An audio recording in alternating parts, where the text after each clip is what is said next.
खट्टा खाने वाली चुड़ैल। रात को अचानक राधिका मौसी को किचन से कुछ गिरने की आवाज आई। उन्होंने बाहर निकल के देखा तो किचन में उन्हें कोई सफेद साड़ी में दिखा। वो चीख पड़ी, हे भगवान, आलतू जलाल तू आई भला को टाल तू, आलतू जलाल तू आई भला को टाल तू। राधिका मौसी को चीखते सुनकर श्रवण बाहर आता है भागते हुए। अरे माँ, क्या हुआ? क्या देख लिया? दादी माँ आ गई क्या सपने में? अरे बेटा, रसोड़े में देख तो कौन है?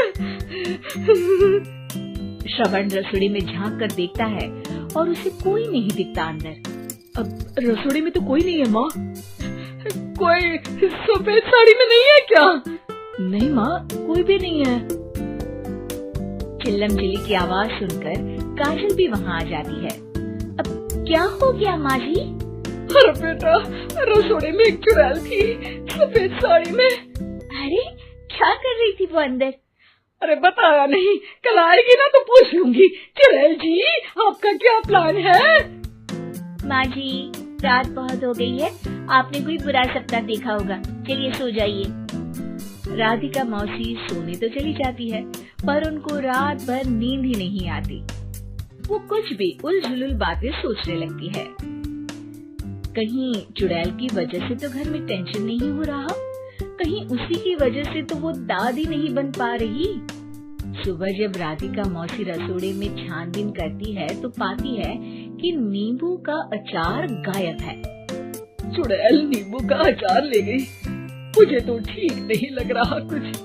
चुड़ैल को भी पता है कि जिंदगी का असली मजा तो खट्टे में ही है। राधिका मौसी झट से श्रवण को फोन कर देती है। बेटा, मुझे समस्या समझ में आ गई है, हमें एक तांत्रिक की जरूरत है। अरे क्या बोल रही हो माँ, तांत्रिक की क्या जरूरत है? आप पूजा पाठ तो कर ही रही हो ना। आलतू जलालतू मंत्र सारे फालतू जैसे कुछ मंत्र पढ़ो, चली जाएगी अपने आप चुड़ैल। अरे नहीं बेटा, कभी चुड़ैल को कम नहीं समझते। अरे तुझे पता भी नहीं चलेगा कि कभी वो छल करके काजल की जगह घर की बहू खुद बन जाएगी। क्या माँ, कुछ भी बोल रही हो?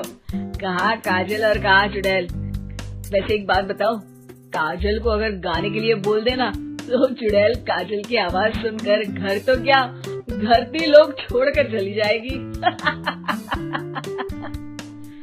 तुम ना पढ़े लिखे बच्चे हर चीज को मजाक समझते हो। तुम रहने दो, मैं खुद ही तांत्रिक को बुला लेती हूँ। अच्छा सुन, शाम को इमली लेके आना। क्या है कि चटनी खाए बहुत दिन हो गए है ना। नहीं माँ, इमली तांत्रिक से ही मंगवा लो ना, आटा वगैरह भी उसी से पिसवा लेना। देखो मुझे काम करना है। श्रवण रात को कई तरह की सब्जियों के साथ माँ के कहने पे चटनी के लिए इमली भी ले आया था, लेकिन राधिका मौसी के दिमाग में अलग ही फिल्म चल रही थी।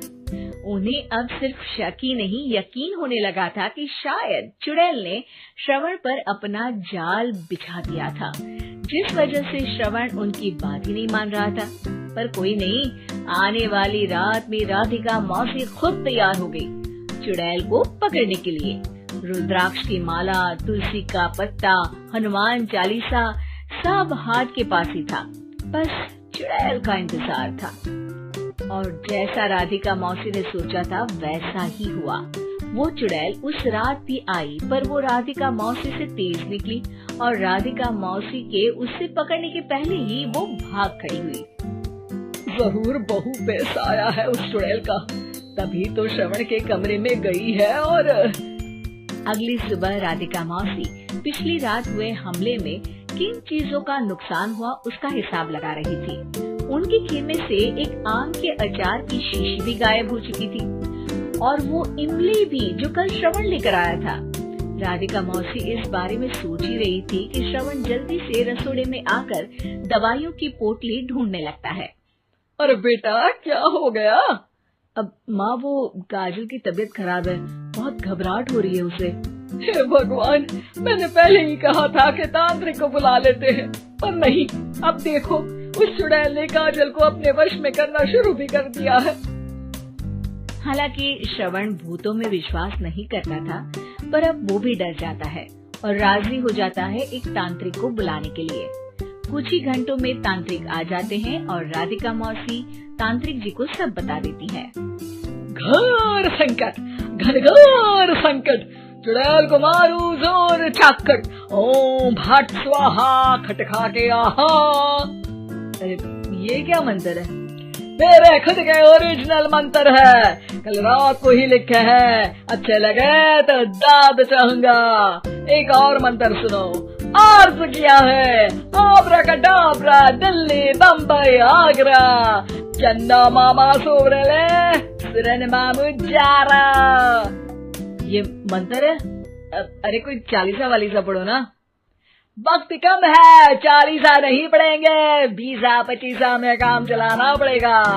अलग निरंजन जाके लंदन, मुफ्त का मंजान घिस मेरे नंदन। अरे जल्दी करो तांत्रिक जी, जल्दी करो। तांत्रिक अपने उल झलूल मंत्र पढ़ने लगता है। श्रवण को तांत्रिक पे शक होता है। वो अपने एक डॉक्टर दोस्त को कॉल कर देता है ताकि कोई अनहोनी हो तो इमरजेंसी में चीजें मैनेज हो जाए। तांत्रिक धुनी रमाता है जिसकी वजह से कमरे में काफी धुआं हो जाता है और जिसकी वजह से बहू की घबराहट बढ़ जाती है। अब भागेगी चुड़ैल। हाँ। बहू खांसते हुए धुएं से बचने के लिए बाहर चली जाती है। अरे भाग रही है, भाग रही है। पीछे पीछे श्रवण भी जाता है। बहू एक सोफे पर बैठ जाती है। तभी डॉक्टर दोस्त आ जाते हैं और श्रवण को पानी लाने के लिए कहते हैं। थोड़े चेकअप के बाद डॉक्टर कहते हैं, मेरे हिसाब से जाप का काम पूरा हो गया है। क्या मतलब? अरे कुछ भी नहीं माँ, कोई चुड़ैल नहीं है, खुशखबरी है, अब दादी बनने वाली है। मगर वो सब अचार के डब्बे। श्रवण दोनों अचार के डब्बे अपनी माँ को दिखाता है जो कि उनके बिस्तर के नीचे छुपे हुए थे। आपने सही बोला था माँ, वो चुड़ैल काजल ही थी जो खट्टा खा रही थी। हमें कल ही पता चला, पर हमने आपको ये तांत्रिक वाला काम करने दिया ताकि आपको भरोसा हो जाए कि भूत वगैरह कुछ होता ही नहीं। अच्छा अच्छा, ये तो बड़ी खुशी की बात है, पर बेटा मुझे एक झाड़ू तो ला दे। क्यों माँ? ये तांत्रिक का भूत उतारती हूँ मैं। अब तांत्रिक राधा मौसी के डर से घर से भाग निकलता है और राधा मौसी उसके पीछे भागती है। अरे संकट ये घनघोर है, तांत्रिक मुआ चोर है।